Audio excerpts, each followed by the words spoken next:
안녕하세요. 저는 20년 만에 잃어버린 아들을 다시 만났는데요. 제 잘못된 행동으로 그동안 아들이 힘들게 자라온 것도 몰랐던 게 너무 미안하네요. 지난 시간이 후회스럽게 짝이 없습니다. 시간을 돌릴 수 있다면 아내와 만나기 전으로 돌아가고 싶을 뿐입니다. 아내와 처음 만난 건 아들이 5살이었을 때 횡단보도에서였습니다. 제 코끝을 스치는 향기에 저도 모르게 뒤를 돌아보았고, 동시에 그 여자도 뒤돌아보며 저와 눈을 마주쳤죠. 영화에서 나오는 장면 마냥 단 몇 초였지만 그 여자와 저는 수많은 사람들 사이에서 서로를 바라보았죠. 하지만 초록불이 깜빡이는 걸 본 아들이 제 손을 당기며 얼른 가자고 하는 바람에 앞을 보고 횡단보도를 마저 건넜죠. 횡단보도를 다 건넌 뒤에 혹시나 하는 마음에 다시 건너편을 바라보았지만 그 여자분은 이미 어디론가 사라지고 없었습니다.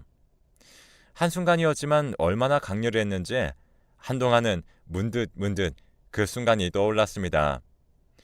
하지만 그 여자분을 어디서 만나겠습니까? 결국엔 시간이 지나면서 자연스레 잊었죠. 단지 아내를 잃고 혼자 아들을 키우다 보니 마음이 허해서 그랬나 보다 하고 넘어갔죠.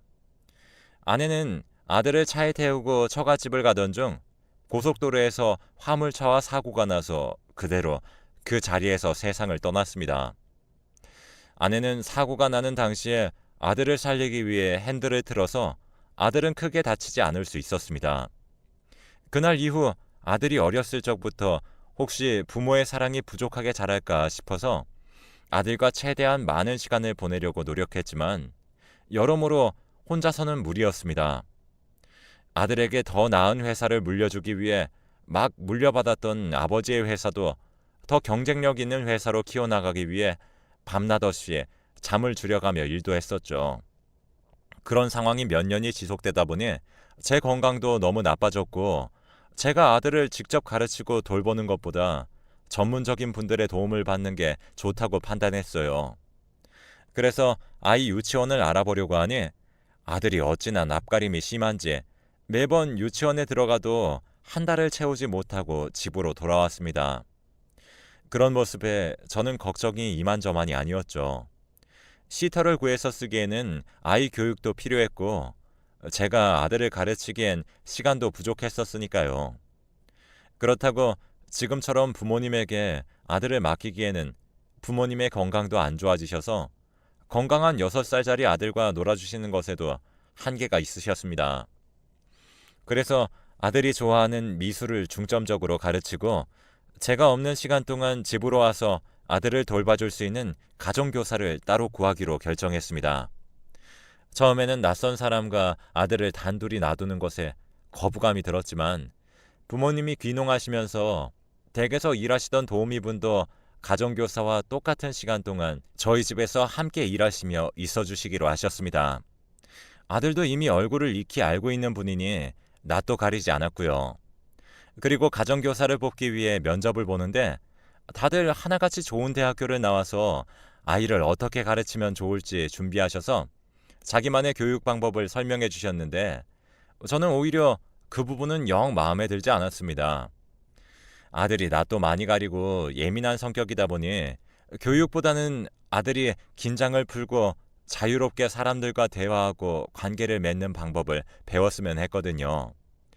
그런데 하나같이 미술을 중점으로 가르쳐줬으면 한다고 하니 그 어린아이에게 몇 주 차에는 명암이며 소묘를 가르치겠다고 말하는 것을 듣고 있으니 답답했죠. 그렇게 4명을 면접을 보고 한참을 고민하고 있었는데 뒤늦게 마지막 면접자가 찾아왔습니다. 처음에는 얼굴도 제대로 보지 않고 시간 약속도 지키지 않으시는 분은 어차피 뽑지 않을 생각이라고 말하고 돌아가라고 했더니 자기 아들이 갑자기 열이 심하게 나서 병원에 들렀다가 오느라 늦었다며 한 번만 기회를 달라고 하는 목소리에 고개를 들어 얼굴을 보니 1년 전 횡단보도에서 마주친 그 여자였습니다. 그 여자는 저와 눈을 마주치고도 저를 기억하지 못하는지 한 번만 면접의 기회를 달라고 간절하게 애원했습니다. 그래서 일단은 앉아보라고 한 후 면접을 보는데 제가 원하던 방식을 생각해 오신 유일한 사람이었습니다. 다른 분들은 교육학을 전공했던 반면에 그분은 명문대는 아니었지만 미술을 전공하신 점도 굉장히 마음에 들었고요. 그래서 마지막으로 면접에 오신 분을 채용하기로 결정했습니다. 다행히 가정교사분도 저희 아들과 비슷한 또래의 아들을 키우셨는데 그래서 그런지 그 나이 또래의 남자아이들이 뭘 좋아하는지 잘 알고 있더라고요. 덕분에 저희 아들과도 금방 친해져서 제가 모르는 아들의 마음까지도 듣고서 저에게 몰래 알려주기도 하며 제가 모르는 아들의 면모까지 알려주었죠. 그 모습을 보면 아무런 문제가 없어 보였지만 가장 큰 문제가 있었습니다. 바로 제가 그 가정교사분에게 마음이 갔다는 거였죠. 가정교사분도 일찍 남편을 잃고 혼자서 아들을 키우고 있다는 걸 알고 있었기 때문에 그 여자분에게 쏠리는 마음을 더 멈출 수 없었습니다. 하지만 마음이 가는 대로 할 수 없었습니다. 아무래도 각자의 아이도 있고 그러다 보면 아이를 키우면서 팔은 안으로 굽는다고 제 아이만 챙기려 하면 어쩌나 싶은 생각도 있었습니다. 그리고 저희 아들이 다른 아이들보다 수줍음도 많고 사회성도 낮다 보니 그 아이와 잘 지낼 수 있을지도 걱정이었어요. 나이도 똑같은 남자아이들이다 보니 남들이 봤을 때 비교 대상이 될 수도 있었고요. 그렇게 한참을 혼자서 고민하고 있었는데 사건이 생겼습니다. 아들이 제가 오는 걸 마중 나오겠다며 현관문에서 계단을 뛰어내려오다 발을 잘못 디뎌서 넘어져 계단을 굴렀는데요. 아들이 계단에서 넘어지는 순간 가정교사분이 현관문에서 뛰쳐나와 아들을 품에 안고 계단을 굴렀습니다. 그런 와중에도 아들을 먼저 걱정하며 어디 다친 데 없냐고 걱정하는 모습에 아들을 믿고 맡겨도 될 것 같다는 생각을 했습니다. 아들은 결국 손등이 길게 찢어져 병원에 가서 18바늘을 꼬매야 했지만 혼자 그 계단을 굴렀다면 어떻게 됐을지 상상만 해도 끔찍하네요. 아들의 손등을 꼬매는 와중에도 그녀는 저보다 더 펑펑 울면서 아들에게 미안하다며 다 자기의 불찰이라고 하면서 다시 집까지 같이 돌아와서 아들이 진정하고 잠들 때까지 함께 있어주는 모습에 정말 감동했습니다. 그 다음날 저는 더 이상의 고민 없이 그녀에게 고백했습니다. 이제 내 가족에서 함께 사는 게 어떻겠냐고요. 평생 함께할 동반자로 생각한다고 고백했습니다. 이건 한순간의 감정만 가지고 말하는 게 아니라 오랜 시간 동안 고민하다가 말하는 거니 진지하게 생각해달라고 했습니다. 그녀는 두 눈을 동그랗게 뜨면서 잠시 생각을 하다가 고개를 끄덕여 주었습니다. 그렇게 저희는 두 번째 결혼 생활을 시작하였습니다. 처음 결혼한 1년은 어찌나 아내가 아이들을 잘 돌보는지 아들이 갈수록 밝아지고 아내가 데려온 둘째와도 곧잘 지내주었습니다. 매번 실패하던 유치원도 다니기 시작하며 같은 반 친구들과도 잘 지낸다며 아들이 직접 그림 일기를 그려가며 저에게 자랑하는 모습을 보며 흐뭇한 날들이 이어졌죠. 그런데 시간이 지날수록 아내는 두 아이를 잘 키워야 한다는 강박에 사로잡혔습니다. 초등학교에 들어가기 직전이 되자 아들들에게 과외교사를 붙여가며 공부를 시키며 아이들 진학 문제에 심하게 집착했습니다. 왜 이렇게 쉬운 문제를 틀리는 거야? 이건 제대로 공부를 안 했다는 뜻 아니야? 틀린 거 답지 보지 말고 오답풀이 다 해야 잘 수 있을 줄 알아? 이렇게 공부해서 어떻게 초등학교 들어가면 다른 아이들보다 뛰어날 수 있겠니? 너네는 보통으로는 안 돼. 남들보다 더 잘해야 훌륭한 사람이 될 수 있어. 지금 너희 나이에 중학교 과정까지 다 끝낸 친구들이 수두룩이야. 울지 말고 얼른 공부해. 운다고 해결되는 건 아무것도 없어. 방 밖으로 넘어들리는 소리에 저도 어린 아이들에게 너무 심하다는 생각이 들었습니다. 아직 초등학교도 들어가기 전인데 이미 곱셈 나눗셈은 기본이고 영어며 수학이며 이미 초등학교 5학년 과정을 밟고 있다는 이야기에 깜짝 놀랐습니다. 그런 모습을 보며 저는 아이들이 걱정되는 마음에 아내에게 아직 어린 아이들이니 조금은 더 자유롭게 시간도 보내고 놀 수 있게 해주는 게 좋을 것 같다고 말했지만 아내는 그런 소리 하지 말라며 딱 잘라 말했습니다. 아내는 가난한 가정 환경에서 자란 탓인지 배우고 싶어도 제대로 배우지 못한 아쉬움이 남아있다며 지금은 힘들다고 하겠지만 나중엔 다 고마워할 거라고 했습니다. 하지만 저는 오히려 그 반대 상황이었습니다. 아버지가 어릴 적부터 회사를 물려받으려면 열심히 공부해야 한다면서 많이 나무라셨는데 아직도 어렸을 적을 추억하면 아버지와 놀면서 즐겁게 보낸 시간보다 공부한 기억이 더 많아서 아쉬움이 남았거든요. 아내는 제 이야기에 반박을 하며 나중에 당신 회사를 물려받아야 하는데 그럼 지금부터 열심히 공부시키고 남들보다 앞서 나가는 게 맞다고 했지만 저도 이번만큼은 물러서지 않았습니다. 지금까지는 아내가 하는 교육 방식이 더 좋은 거라고 생각하며 아무런 말을 하지 않았지만 아이들의 지나간 시간은 돌아오지 않으니까요. 그 시절을 이렇게 허무하게 보내는 것이 안타까웠다고 했습니다. 제가 이런 이야기를 하니 아내는 조금 고민에 빠지더니 생각을 해보겠다며 한 발 물러서더라고요. 그 후로 제가 시간을 내서 다 함께 계곡으로 놀러 가기로 계획했습니다. 원래 같았으면 아이들에게 숙제들을 내주며 다 해야지만 갈 수 있다며 아이들에게 공부를 시켰을 테지만 지난번 대화 이후로 아내도 느끼는 게 있었는지 놀러 가기 전날 밤에는 오히려 공부하지 말고 일찍 자라며 침대에 아이들을 눕혔습니다. 다음날 집에서 멀리 떨어지지 않은 계곡에 가서 오랜만에 즐거운 시간을 보내고 있는데 회사에서 다급하게 연락이 왔습니다. 처음에는 간단하게 전화로 수습해 보려고 했지만 도저히 전화로 해결할 수가 없어서 급하게 회사로 들어가 봐야 했습니다. 아내에게 너무 미안했지만 아이들을 잠시 아내에게 맡겨두고 저녁에 다시 돌아오겠다고 했습니다. 급하게 회사로 돌아가니 다들 퇴근도 못하고 비상이 걸려서 저녁도 먹지 못하고 회의를 하고 있었습니다. 저도 직원들과 함께 몇 시간의 회의를 거친 끝에 겨우 해결 방안을 마련해서 거래처가 원하는 요구를 맞춰 계약 파기를 막을 수 있었습니다. 그리고 다시 가족에게 돌아갔는데 계곡 근처가 저 멀리서부터 소란스러운 게 느껴졌습니다. 소방관이며 경찰들이 모여 계곡 근처에 빼곡히 모여있는 모습에 불안해져서 그 사이를 헤치고 들어가서 무슨 일이냐고 물으니 방금 아이 2명이 물에 빠져서 한 아이는 다행히 건져 올려서 방금 병원에 이송되었고 아직 나머지 한 아이는 찾지 못해서 수색 중이라고 하더라고요. 너무 놀라서 아니길 기도하며 아내에게 전화하니 아내가 울면서 전화를 받았습니다. 그 목소리를 듣자마자 물에 빠진 아이들이 제 아들들이라는 걸 알 수 있었습니다. 동시에 아직 제 아들을 구하지 못했다면서 미안하다는 충격적인 말을 전했습니다. 심장이 철렁 내려앉았었지만 그래도 사람이 이렇게 많으니 찾을 수 있을 거라는 희망을 붙잡고 다음날 동이 틀 때까지 반경을 넓혀가며 수색했지만 결국 아들은 찾을 수 없었습니다. 저는 반송장이 된 채로 소방관과 경찰관들이 모두 이제 그만하시라며 저를 말렸지만 모두 철수한 후에도 혼자서 온몸이 물에 퉁퉁 부을 때까지 계곡의 가장 밑에서부터 위에까지 샅샅이 찾아보았지만 아들을 찾을 수 없었습니다.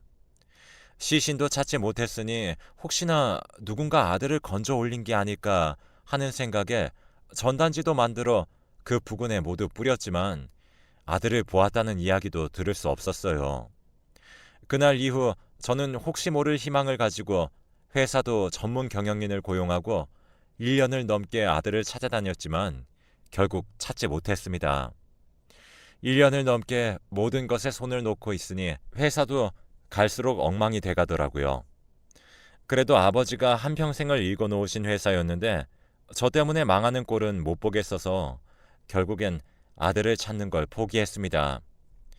일상으로 돌아와서도 문득 제가 이런 일상을 보낼 자격이 있는 사람이 맞나라는 생각에 남몰래 눈물도 많이 흘렸습니다.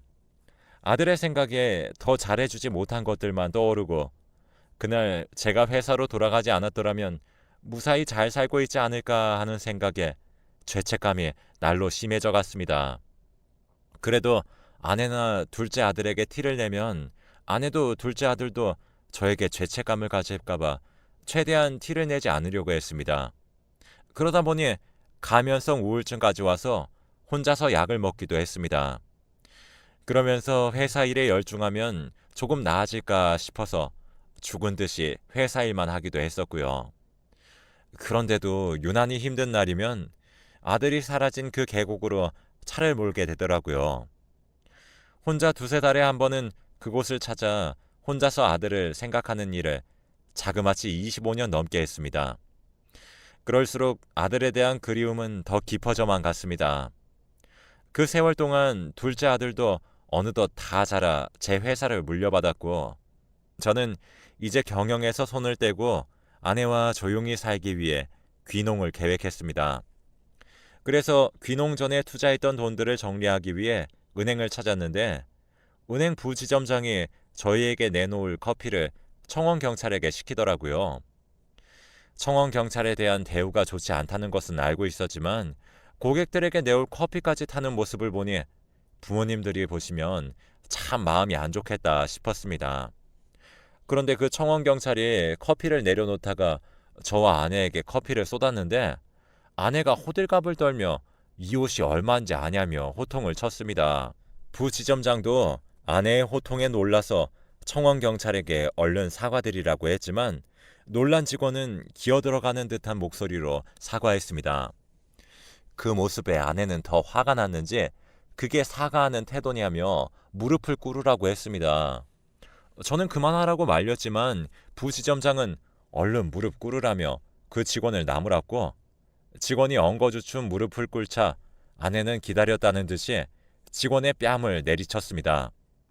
저는 깜짝 놀라 이게 무슨 짓이냐며, 이분도 귀한 사람인데 그까짓 옷이 중요하냐며 제가 나무라면서 직원의 손을 잡고 일으켜 세워주었습니다. 그리고 떨어진 모자도 주워 손에 쥐어주는데, 예전에 제 아들과 같이 왼쪽 손등에 길게 난 상처를 보고 저도 모르게 아들의 이름을 부르면서 손을 꼭 잡았습니다. 그러자 그 직원은 당황하며 자기는 그런 이름이 아니라며 자기 이름표를 가리키며 자신을 소개했습니다. 그런데 그 얼굴을 보니 제 젊을 적 얼굴과 똑 닮아 있는 겁니다. 저는 혹시나 하는 마음에 손등의 흉터는 언제 그랬냐며 물으니, 어렸을 적에 나무를 타고 놀다가 그랬다면서 착각하신 것 같다고 단호하게 말했습니다. 그래서 차마 더는 붙잡지 못하고 일단은 집으로 돌아왔는데요. 그 이후로 계속 그 청원경찰이 제 머릿속을 떠나지 않는 겁니다. 그래서 아내에게도 그 남자가 저와 닮은 것 같지 않냐고 물으니, 아내는 짜증을 내며 착각하지 말라며 저에게 정색을 하더라고요. 하지만 저는 여전히 마음에 그 남자가 걸려 다시 은행을 찾았습니다. 은행 직원이 퇴근하는 시간에 문 앞에서 기다리다 그 직원이 퇴근하자 저는 그 직원의 뒤를 밟았습니다. 그런데 그 직원은 제 아들이 사라진 그 계곡 쪽으로 가더라고요. 그리고 그 계곡에서 조금 떨어진 집으로 들어갔습니다. 그 집은 저도 익히 아는 집이었습니다. 혹시 아들을 본 적 없냐고 몇 번을 물어봤던 집이었거든요. 그럴 때마다 어쩌냐면서 엄청 걱정해 주시며 아직도 못 찾았냐고 물어봐 주시던 분이라 똑똑히 기억하고 있었습니다. 그런데 그 청년이 집으로 들어가려는데 그분이 집 앞에 마중 나와 계시더라고요. 두 사람이 집으로 들어가고 저는 그 집 대문을 두드렸습니다. 그러자 그 아주머니가 나오셔서는 저를 보더니 사색이 되더라고요. 그 아주머니의 얼굴을 보고 저는 직감했습니다. 그 청년이 제 아들이 맞다는 걸요. 제가 다짜고짜 제 아들이 맞지 않냐고 물었는데도 아니라면서 자기 아들이라고 하더라고요.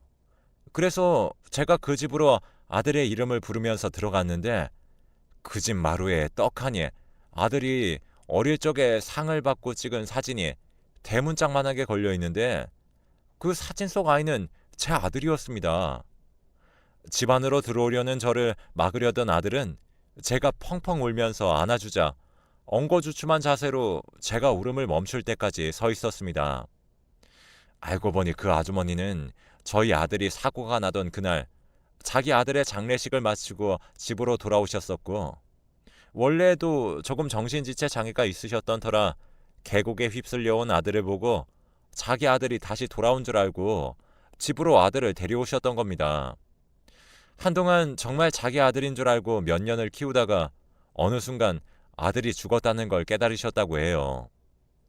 그래서 제 아들의 친부모를 찾아주려고 했는데 이미 사고 당시에 모든 기억을 잃은 아들이 자기는 다른 부모는 싫다면서 자기와 살겠다고 해서 지금까지 같이 살고 있었다고 합니다. 저는 그 이야기를 듣고 이제 제가 모든 비용을 감당할 테니 더 좋은 곳으로 이사 가서 살자고 했습니다. 그러면서 저희 집으로 바로 두 사람을 데리고 갔는데 집에 도착해서 둘째 아들과 아내에게 두 사람을 소개하자 아내의 표정이 급격하게 굳어갔습니다. 동시에 아들은 머리를 싸매고 바닥을 뒹굴며 괴로워했습니다. 그러자 둘째 아들이 미안하다며 아들을 안고서 오열을 하며 모든 것을 실토했습니다.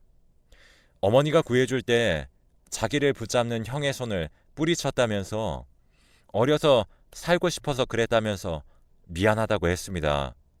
그런데 그 뒤에 하는 말은 더 가관이었습니다. 두 아들이 물에 빠져 허우적거리고 있을 때 아내는 둘째 아이만 먼저 건져내고 분명히 첫째 아이도 구할 수 있었는데 다시 물에 들어가지 않고 119에 전화했다고 해요.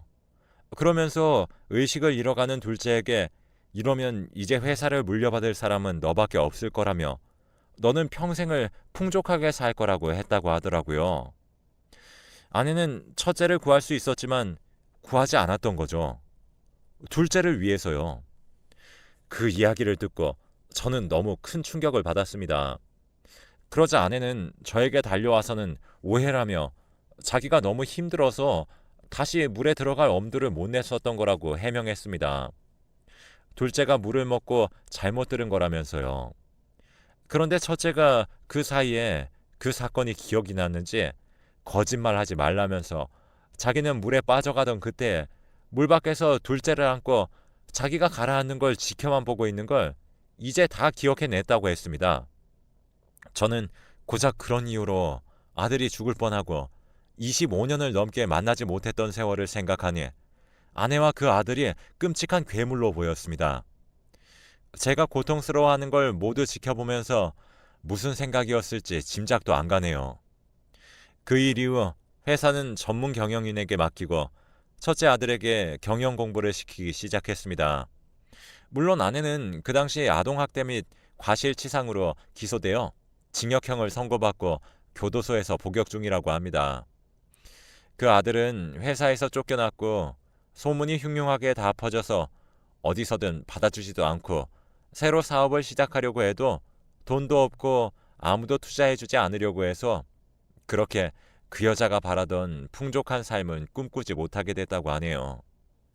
그리고 아들과 그동안 아들을 보살펴 주신 분은 집에 모셔와서 함께 살고 있습니다. 아주머니가 처음에는 미웠지만 일부러 그러신 것도 아니고 조금 정신적으로 아프셔서 그런 거니 이해하고 넘어가기로 했습니다. 덕분에 그동안 아들이 어떻게 살아왔는지 이야기 듣는 재미로 살아가고 있네요. 여러분도 행복하세요.